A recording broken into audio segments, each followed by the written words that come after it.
নমস্কার, কেমন আছেন সবাই? চলে এলাম আরেকটি ব্লগ বা ভিডিও নিয়ে আপনাদের সামনে। দেখতেই পাচ্ছেন বড় কড়াই বসিয়ে দিয়েছি, বড় একটা ওভেনে বড় কড়াই বসিয়ে দিয়েছি। এটি হচ্ছে লোকনাথ পুজোর আরেকটি ভিডিও।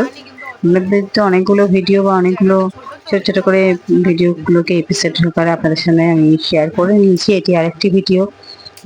এখানে রান্না করে নিচ্ছি, দেখুন ঠাকুরের ভোগের জন্য তো কি কি রান্না করে শেয়ার করেছিলাম, সেটাই আবার করে নিচ্ছি। যারা ফল প্রসাদ খেতে আসবে, যাদের প্রসাদ খাওয়ার নিমন্ত্রণ আমি করে এসেছি, তাদের সবাইকেই একটু পাতে হাতে ফল প্রসাদের সাথে দিয়ে দেবো পোলাও আলুর দম। আজকে আপনাদের সাথে আমি আলুর দমের ভিডিওটি শেয়ার করতে পারলাম, কেন হচ্ছে পোলাওয়ের ভিডিওটি আমার করা হয়নি। তাড়াহুড়োতে একা হাতে তো আর হয় না।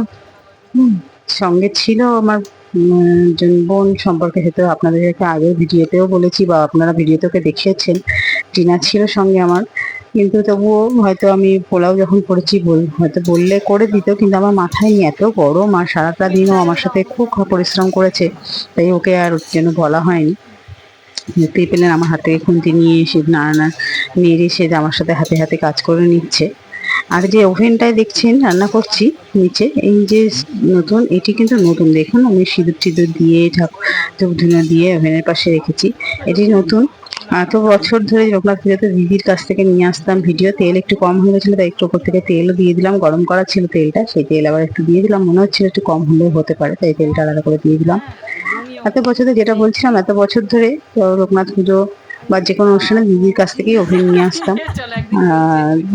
দিদিবাড়ির কাছাকাছি দিদিবাড়ি থেকেই নিয়ে আসা হতো। তাই এবছর দিদিবাড়িতে যেহেতু ওর মানে আমার মেসোর খুব শরীর খারাপ, আমার ওটা মাসতুতো দিদি, মেসোর খুব শরীর খারাপ, তাই ওদের মন মেজাজ ভালো নেই, তাই আর ওদের বাড়িতে ওভেনটা চাইতে চাইনি। আর সেরকম বড় করেও করবো না, কিন্তু এত বড় কড়াইটা, এখানে ছোট জায়গা তো মায়ের বাড়িতে, এত বড় কড়াইটাও ওভেনে বসবে না, আমাদের ঘরোয়া যে রোজকার ইউজের ওভেনে বসবে না।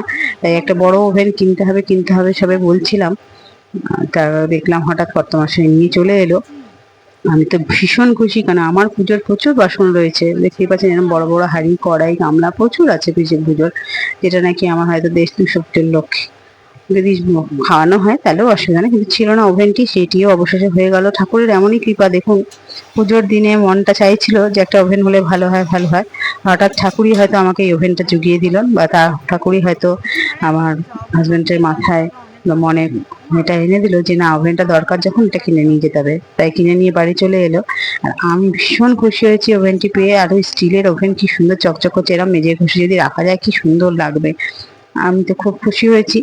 আর আপনাদের সাথে তাই এই ভিডিওটি না শেয়ার করে পারলাম না, যে মানে যে আমি যে নতুন ওভেন আনা হয়েছে সেটা এত খুশি হয়েছি যে সেটাও আপনাদের সাথে শেয়ার না করে পারলাম না।